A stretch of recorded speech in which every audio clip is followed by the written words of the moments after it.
बिस्मिल्लाहिर्रहमानिर्रहीम, अस्सलाम वालेकुम। प्रोग्राम बातें मन की सीजन 3 के एक और एक्साइटिंग एपिसोड के साथ मैं हूं मोहसिन शेर। उम्मीद है आप सब लोग खैरियत से होंगे। नाजरीन, जिंदगी में आगे बढ़ने के लिए इंसान को फैसले करने पड़ते हैं और ये फैसला करना कहना बहुत आसान होता है। समटाइम ये फैसले बहुत मुश्किल होते हैं। एक स्टेशन से दूसरे स्टेशन पे जाने के लिए बहुत सी नई चीज़ों को अपनाना पड़ता है, बहुत सी चीज़ों को छोड़ना पड़ता है। आज की जो स्टोरी है, उन्होंने भी कभी ना कभी ऐसे फैसले किए और फिर अपनी ज़िंदगी में ऐसे आहिस्ता आहिस्ता ऊपर बढ़ते गए और आगे बढ़ते गए कि उन्होंने अब एक अपनी फील्ड में मार्क बना लिया। कभी ये एक सादा से छोटे से गांव में एक सादा से फैमिली से बिलोंग करते थे और फिर ये शहर आए, फिर जॉब की, फिर जॉब में एक्सीलेंस किया और उसके बाद फिर अपना कारोबार स्टार्ट किया और फिर वहां पे भी नहीं रुके। एक कंपनी, दूसरी कंपनी। जी हाँ, इस वक्त वो हैमसन्स ग्रुप के सीईओ हैं। हमारे साथ मौजूद हैं अब्दुल हमीद साहब, हैमसन्स ग्रुप के सीईओ। ये इनकी तरक्की का राज क्या है, इनसे बातें करते हैं आज मन की। अस्सलाम वालेकुम सर। वालेकुम अस्सलाम। Welcome to the show sir. Hamid साहब, आपको मैं जितने अरसे से जानता हूँ, हमेशा मैंने आपको ऑन टोज देखा है। इतना मोटिवेशन कैसे आ जाती है आपने? मोहसिन शेख साहब, सबसे पहले तो मैं बातें मन की के प्रोग्राम में ISP स्टूडियो में बुलाने पे आप दोस्तों का मशकूर हूँ। आपने माशाल्लाह स्टार्ट में जो बातें की हैं, ये अंदर का एक जो है ना, कह लें कि एक ऑब्जेक्टिव कह लें, अंदर का एक शौक़ कह लें, वो होता है कि जो किसी आदमी को टिकने नहीं देता। हाँ। अगर वो शौक़ है और शौक़ में आदमी मगन है तो फिर जो है कह लें कि फिर बंदा बैठता नहीं है, फिर करता ही जाता है, कोशिश। और जब कोशिश इंसान करता है तो अल्लाह की ज़ात जो है उसमें मदद देती है। लैसल इंसान इल्ला मा सा, इंसान जिसकी कोशिश करता है अल्लाह ताला उसको फिर नवाज देते हैं। सर माशाल्लाह, अगर आप पीछे मुड़ के देखें, बड़ा लंबा सफ़र किया। आपको कभी यकीन था कि आप इतना आगे चले जाएंगे? एक होता है गट फीलिंग, कभी आपको थी? मोहसिन शेख साहब, मैंने ना इस पे बहुत सोचा है। हम जितने दोस्त भी हैं ना, जितने भी इस वक्त के कोई कामयाब लोग हैं, किसी ने भी नहीं सोचा होता कि वो 10 साल के बाद कहाँ पे होगा। हाँ जी। जबकि अल्लाह की ज़ात ने पता नहीं उस इंसान को कहाँ से कहाँ लेके जाना होता है। लेकिन हम जहाँ पे इस स्टेज पे हैं, 10 साल पहले हम नहीं सोच रहे होते। 10 साल पहले जिस स्टेज पे थे उससे 10 साल पहले नहीं सोच रहे होते। इसलिए मैं कहता हूँ कि इंसान को अपनी सोच जो है बहुत बुलंद रखनी चाहिए, क्योंकि वो बुलंद सोच से भी अल्लाह की ज़ात उससे बहुत आगे लेके जाती है। वैसे मैं आपको बताता चलूँ, आपके बारे में को पिछले 5-6 दिन से मैं कंटिन्यूअस रिसर्च कर रहा था। जितनी मेरी रिसर्च है वो ये कहती है कि आपके इर्द गिर्द के फैमिली के करीबी लोग, उनको बड़ा यकीन था आप पे कि आप निकल जाएंगे आगे। मेरा ख्याल है कि कह लें कि बचपन से ही ना एक चीज़ मुझ में बहुत ही ज़्यादा थी कि मैं बहुत मेहनती था।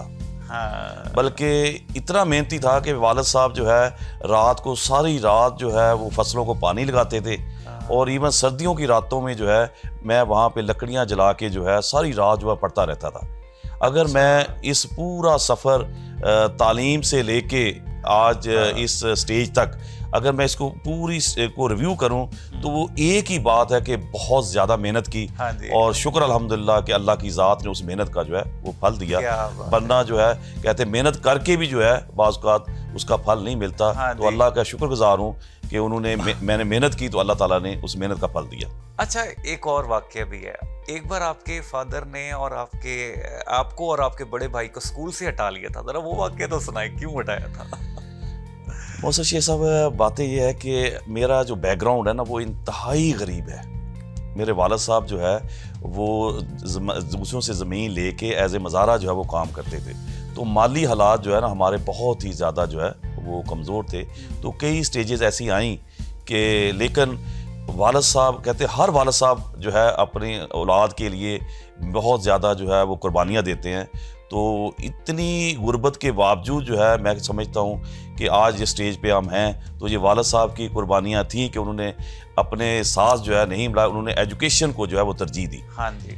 इसमें भी जो है ना मेरी वालदा का ज़्यादा रोल है। अच्छा। एक स्टेज आई कि वालिद साहब जो है ना वो डालना चाह रहे थे कि काश्तकारी में मेरे साथ ही आ जाए। लेकिन वालदा ने कहा नहीं, और ख़ास तौर पे मेरा जो नाना साहब थे, उन्होंने कहा कि नहीं, बच्चे पढ़ेंगे सिर्फ, बच्चे जो है वो इधर काश्तकारी में जो है वो नहीं आएंगे। अच्छा, एक टीचर भी आपको बड़ा इंस्पायर करते हैं अभी तक, वो 5वीं क्लास के जो आपके घर पहुंच गए थे, भाई क्यों नहीं भेज रहे, वो क्या स्टोरी है? मोहसिन शेख साहब, ये बेसिकली वाकया है 9th क्लास का। अच्छा, मेरा जो प्राइमरी से लेके पोस्ट ग्रेजुएशन तक जो कैरियर है ना, ये पहली 3 पोजीशंस का है। कभी भी मेरी जो है तालीमी कैरियर में चौथी पोजीशन नहीं थी। क्या बात? पहली 3 पोजीशंस में ही रहा। तो आपको पता है कि जब ये स्कूलिंग सिस्टम में मॉनिटर्स होते थे उस वक्त ना, तो मैं भी अपनी क्लास का मॉनिटर था। तो टीचर जो है ना, उसने मेरे ज़िम्मे जो है ना कापियाँ चेक करना, जो क्लास की थी वो कापियाँ चेक करने के लगाते। तो टेंसेस के जो है सेंटेंसेस होते थे, जो पता नहीं 48 सेंटेंसेस बनते थे शायद ना, पोस्ट उसके ना। तो उसमें जो है ना, जब एक दिन ना उन्होंने मेरी कॉपी भी जो है ना वो चेक कर ली। ठीक है। तो उन कॉपियों में जो सेंटेंसेस बनते थे ना, 48 की बजाय मैंने 30 या कम थे, वो जो एक्चुअल थे उससे कम थे। ठीक है। बस फिर जो मार वहाँ शुरू हुई, पहला तो वहाँ पे वो मौला बख्श होता है स्कूल सिस्टम में, वो डंडा होता था, वो डंडा चला। सर ये भी उस वक्त होता था, आजकल तो मौला बख्श भी नहीं है। अब मार नहीं, प्यार आ गया ना, तो हमारे जमाने में तो मार ही थी। तो पहले वो मौला बख्श चला, जब मौला बख्श से गुजारा नहीं हुआ तो फिर ठुड्डे मारना उन्होंने शुरू कर दिए। अच्छा। और इस तरीके से हुआ कि हमारा जो कॉरिडोर था हमारी 9th और 10th क्लास के साथ ही हेडमास्टर का वो जो है ना ऑफिस था। तो मुझे जो है ना वो ठुड्डे मारते हुए जो है ना वो बाहर ले आया क्लास से। अच्छा। जो टीचर था हमारा ना, तो उधर से हेडमास्टर साहब आ गए। तो उनको भी पता था कि ये बच्चा लायक है, इसने मिडिल में भी पोजीशन ली थी, इसने प्राइमरी में भी पोजीशन ली थी। तो उन्होंने कहा भाई मास्टर उसका नाम था इसाक साहब ना, तो उनको कहा क्यों मार रहे हैं? कहते हैं ये इसको अगर मैं नहीं मारूंगा जी आगे नहीं बढ़ सकेगा, ये कहीं इस नाज में ना रह जाए कि मैं तो मॉनिटर हूँ, तो अपना काम जो है ना वो ये नहीं करेगा। तो मैं इसकी भलाई के लिए जो है ये सब कुछ कर रहा हूँ, ताकि आइंदा इसको बाकियों ने अगर गलती की होती तो मैं इतना ना मारता, लेकिन इसको मैंने इतना मारा है कि मुझे पता है ये शाइनिंग स्टूडेंट है, ये पोजीशन होल्डर स्टूडेंट है, तो ये गफलत ना करे इन फ्यूचर। अच्छा, वैसे बचपन में आप शरारती थे या सीधे साधे बच्चे थे? नहीं, मैं शरारती नहीं था। अच्छा, वैसे बोला सा एक सादा सा जो है वो बच्चा था। ठीक है, लेकिन वो आपकी वो कैंची वाली चप्पल जो आपने छुपा दी थी, उसका भी तो कोई वाकया है उधर, वो स्टोरी तो सुनाए ना। नहीं, कैंची वाली चप्पल का नहीं था।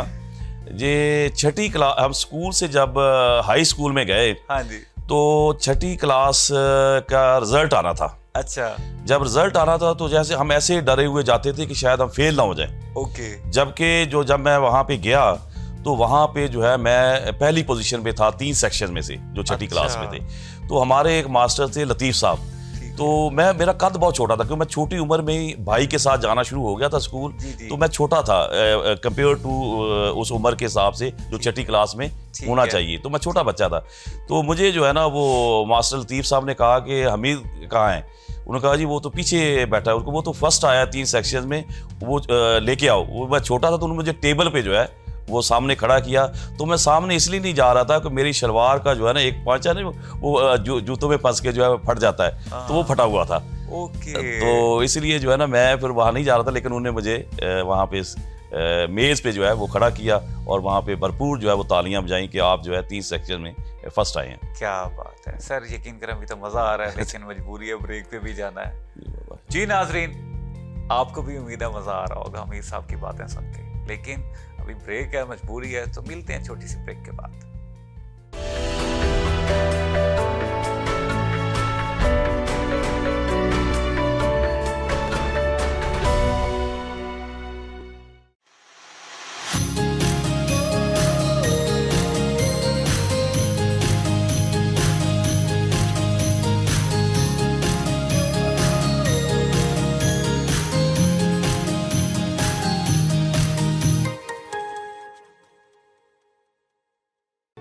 Institute of Southern Punjab Multan, the largest and pioneer degree awarding institute in South Punjab region.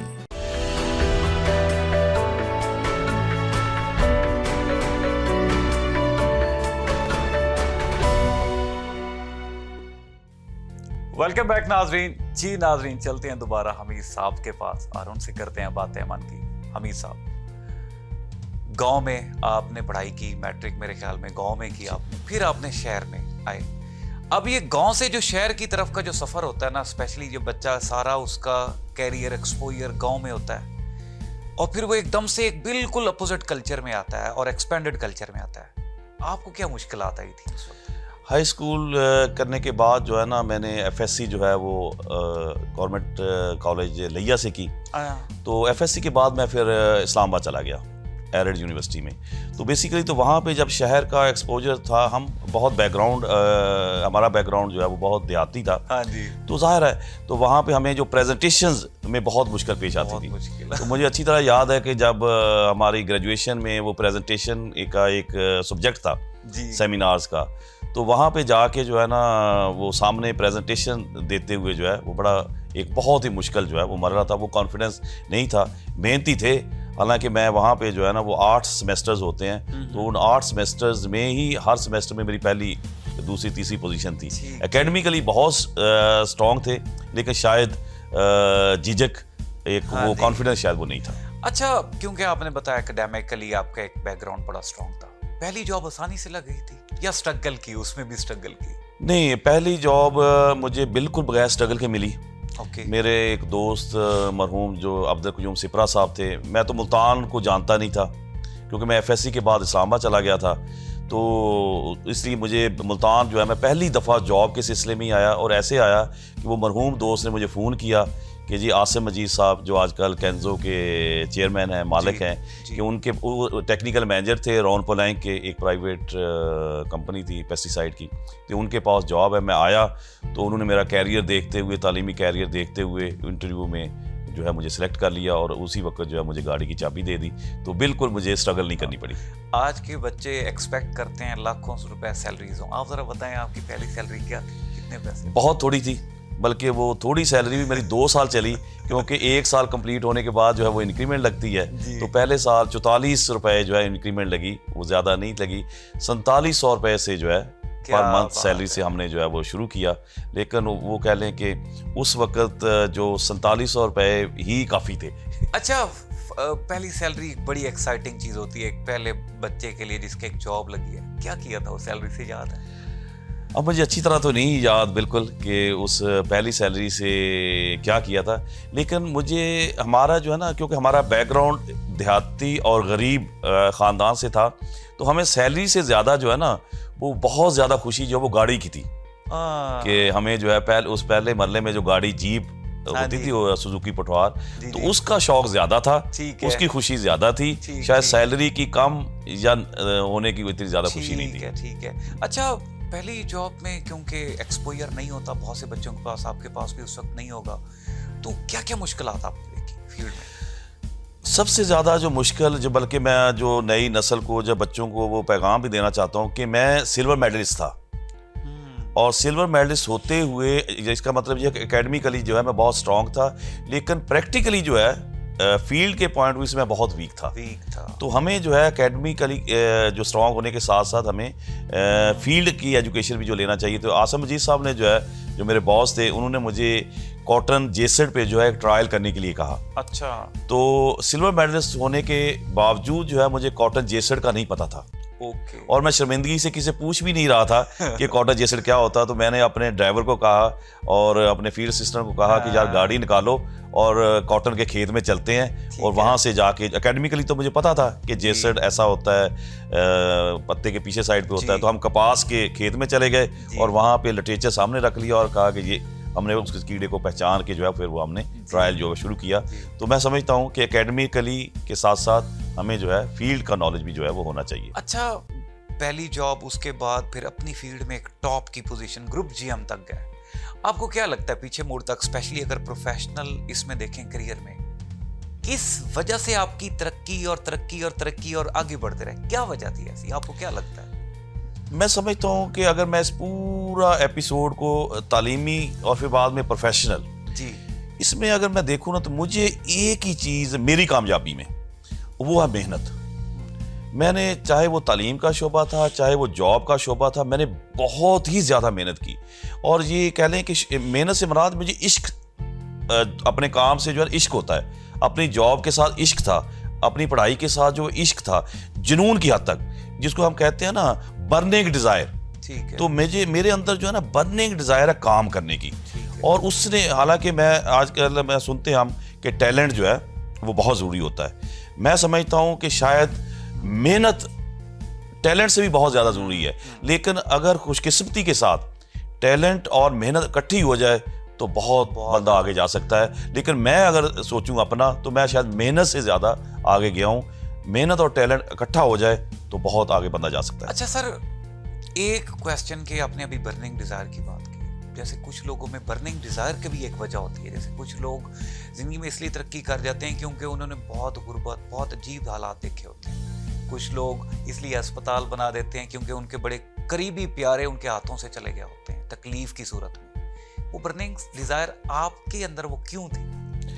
मैं समझता हूँ कि मैं हमेशा ना अपने जो मेरे दोस्त हैं, कोलीग्स हैं, उनको भी मैं कहता हूँ कि 2 वजह से ही बंदा तरक्की करता है, या भुख तो या शौक, या नीड या शौक। ऐसे तो मेरे में जी दोनों थी, भूख भी देखी थी, नीड भी थी और शौक भी था। तो दोनों चीजें जो है मेरा ख्याल है कि बर्निंग डिजायर में जो है मेरे ख्याल में बुक से ही आपको वो शौक लगा जी, कि नहीं यार उसी साइड पे जरा जाना तो क्योंकि हमारे पास कोई ऑप्शन नहीं था।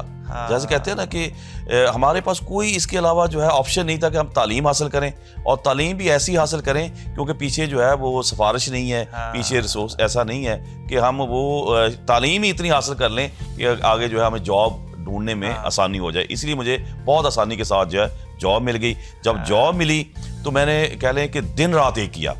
आसिम मजीद साहब जो है इस चीज़ के गवाह हैं। वो कहते हैं कि जितना मेहनती जो है हमीद था, शायद जिंदगी में मैंने कोई बंदा जो है वो नहीं देखा। मैं खुद भी जितनी रिसर्च की है, मैं ऑडियंस को बताता जाऊं कि मुझे पता चला है कि लोग अभी एक्नॉलेज करते हैं कि आप धूप में पौधों पे रिसर्च कर रहे होते थे। ये कह लें कि एक दफ़ा नहीं, कई साल जो है जब हमारा ना ज्यादा बिजनेस या रिसर्च होती थी कपास पे। हाँ जी। और कपास गर्मियों में होती थी। हाँ जी। तो गर्मियों में जो है फिर हम जो है ना वो मलमल का दुपट्टा लेके जो है ना सर पे, फिर हम वहाँ पे फील्ड में जो है डेटा लेते थे।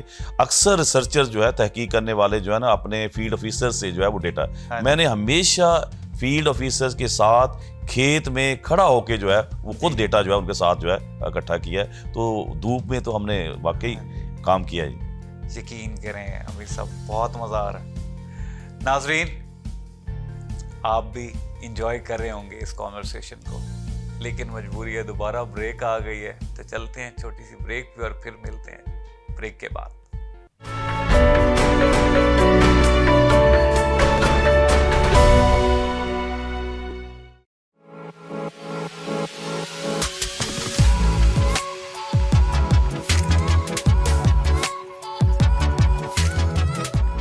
Sometimes it's not the lack of ability, but the lack of confidence that prevents us from achieving what we really, really want.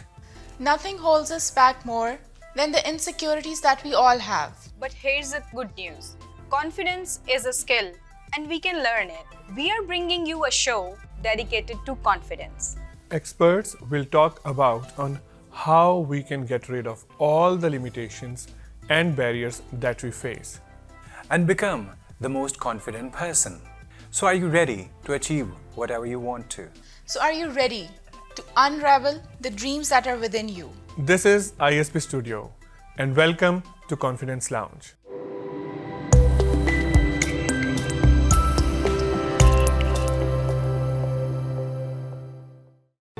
Institute of Southern Punjab Multan, the largest and pioneer degree awarding institute in South Punjab region.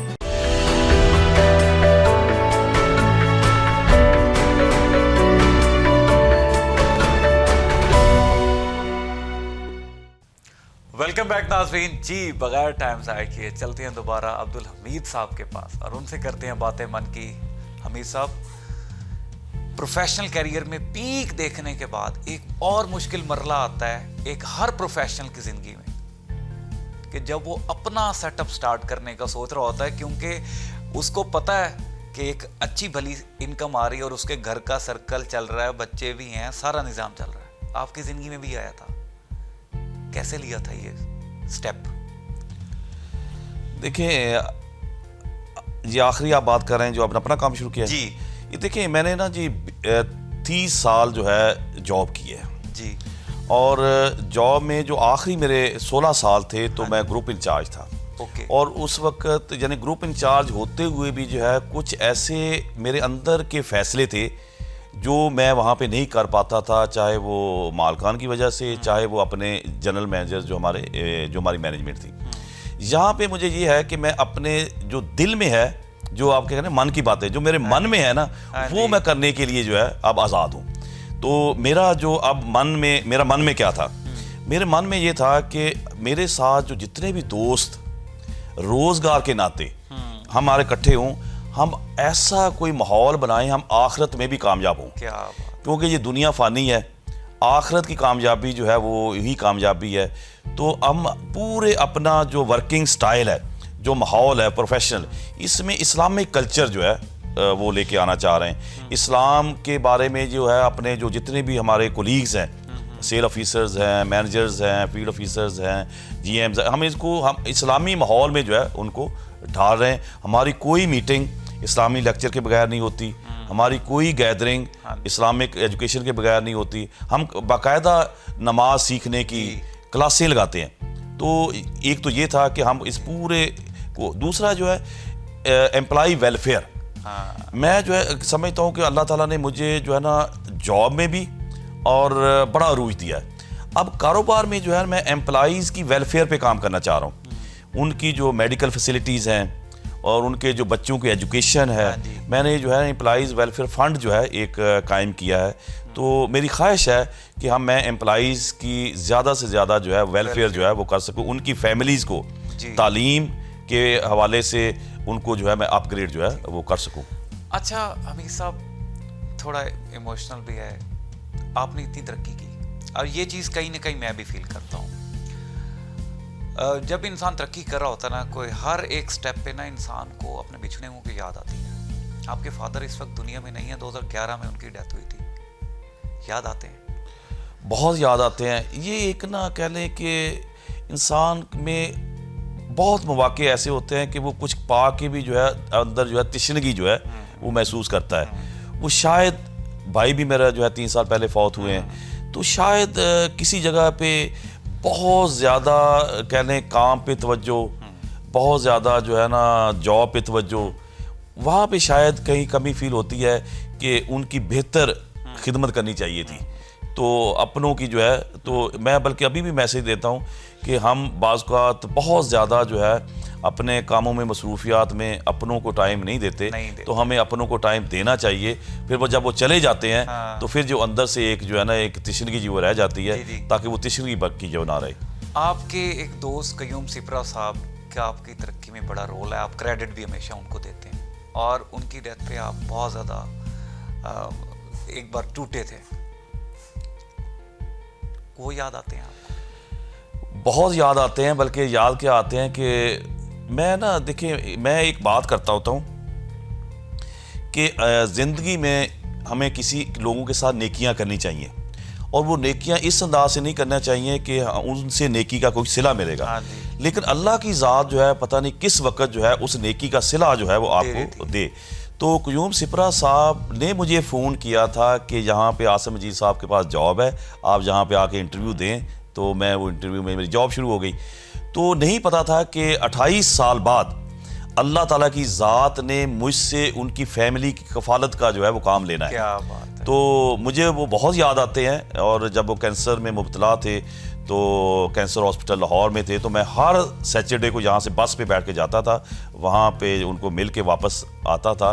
तो मैं समझता हूँ कि वो तो नहीं रहे, लेकिन उनके बच्चों की और ख़िदमत करके जो है मेरा ख्याल है कि मैं वो उस जो नेकी मुझे साथ उन्होंने जॉब दिलवाने में या इंटरव्यू में बुलाने में की थी, शायद उस नेकी का सिला जो है अल्लाह ताला की ज़ात ने उनको दिया है। अच्छा, एक चीज़ जो मैंने ऑब्जर्व की है आपके साथ बहुत सी मुलाकातों में, कहीं ना कहीं आपके अंदर एक रूहानी बाबा है, छुपा हुआ है। आपको क्या लगता है, आपको क्या चीज़ अल्लाह के करीब करती है?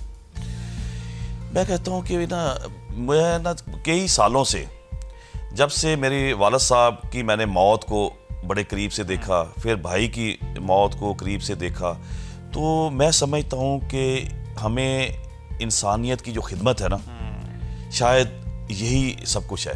ये माल इकट्ठा करके, ये पैसा इकट्ठा करके जो है ना, इसकी कोई वैल्यू नहीं। अगर ये किसी की खुशी के लिए काम आ सके ऐसे ही है। तो मेरा ख्याल है कि ये बहुत बड़ा एक रूहानियत भी है, एक बहुत बड़ी जो है ना शायद नेकी भी है। तो अंदर से जो है ना मैं बहुत नरम दिल हूँ, और किसी की खिदमत करके किसी के, अब ऐसी खिदमत फिनेंशियली भी होती है, टेक्निकली भी होती है, प्रोफेशनली भी होती है, और एक इनकरेजमेंट भी जो है वो होती है। तो मैं हमेशा अपने जो मेरे साथ अटैच लोग हैं मैं उनकी इनकरेजमेंट भी करता हूँ, और उनका टेक्निकली ग्रोथ भी करता हूँ, फिनेंशियली भी उनको ग्रो करता हूँ, कैरियर भी ग्रो करता हूँ, और जहाँ पे सपोर्ट की ज़रूरत है वो सपोर्ट भी करता हूँ। अच्छा अमीर साहब, इस सारे प्रोफेशनल करियर में एज ए ह्यूमन आपसे ऑफ कोर्स बड़ी गलतियां हर इंसान से होती हैं, आपने अपनी गलतियों को फिक्स कैसे करते आए हैं? मेरा ख्याल है कि इंसान खता का पुतला है। हाँ जी। तो ऐसा नहीं होता कि गलती से मुबर्रा हो, लेकिन गलती से सीख के अगर हम आगे वो गलती ना दोहराएं तो मेरा ख्याल है कि इससे बड़ा सबक जो है, इससे बड़ी इन्वेस्टमेंट जो है वो नहीं हो सकती। गलतियां होती रहती हैं, लेकिन उसको सीख के उससे सबक सीख के जो है आगे बढ़ते रहना चाहिए। अच्छा अमीर साहब, इस वक्त जहाँ पे भी आप खड़े हैं पीछे मुड़ के देखते हैं, आर यू सेटिस्फाइड? बहुत ज़्यादा, क्योंकि अल्लाह की ज़ात ने मुझे बहुत ही ज़्यादा जो है उस काबिल नहीं थे हम जितना दिया है। तो मैं समझता हूँ कि मैं इंतहाई, यानी कि जिसको कहे ना कि इंतहाई मुतमिन आदमी, तो मैं अल्लाह ताला का शुक्रगुजार हूँ। अल्लाह ताला का लाख लाख शुक्र है कि उसने जो है ये शुक्रगुजारी की आदत दी। आखिरी 2 क्वेश्चन, हमारे मुल्क के नौजवान भी देख रहे हैं, आप एक प्रोफेशन में टॉप पे गए, फिर अपना बिजनेस, और पता नहीं कितने लोग आपके इस बिजनेस से मुस्तफीद हो रहे हैं। हमारी आज की यूथ को क्या पैगाम देना चाहिए? मैं समझता हूँ कि इस वक्त की जो यूथ है बहुत टैलेंटेड है, कोई शक बात नहीं। हमारे दौर में इतना एक्सपोजर नहीं था, इतना आईटी का दौर नहीं था, इतना जो है ग्लोबल विलेज का दौर नहीं था। तो आज टैलेंट है, लेकिन शायद मेहनत की कमी है।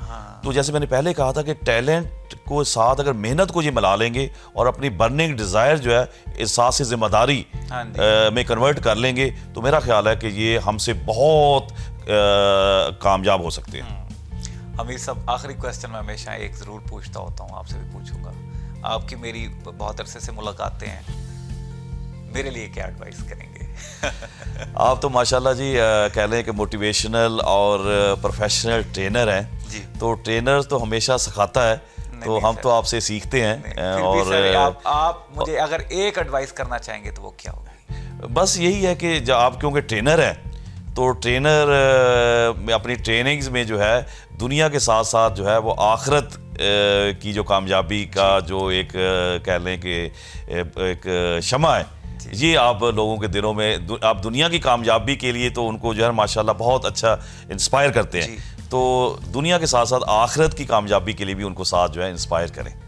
थैंक यू सो मच अमीर साहब, आपने आज वो बातें की जो शायद बहुत अरसे से नहीं की थी आपने। आई नो दैट, आप भी जानते हैं ये, और शायद इस वजह से पता नहीं कितने लोगों की ज़िंदगी बदल है। Thank you so much. बहुत शुक्रिया जी। जी नाज़रीन, इरफान खान लेट एक्टर की बात से एंड कर रहा हूँ।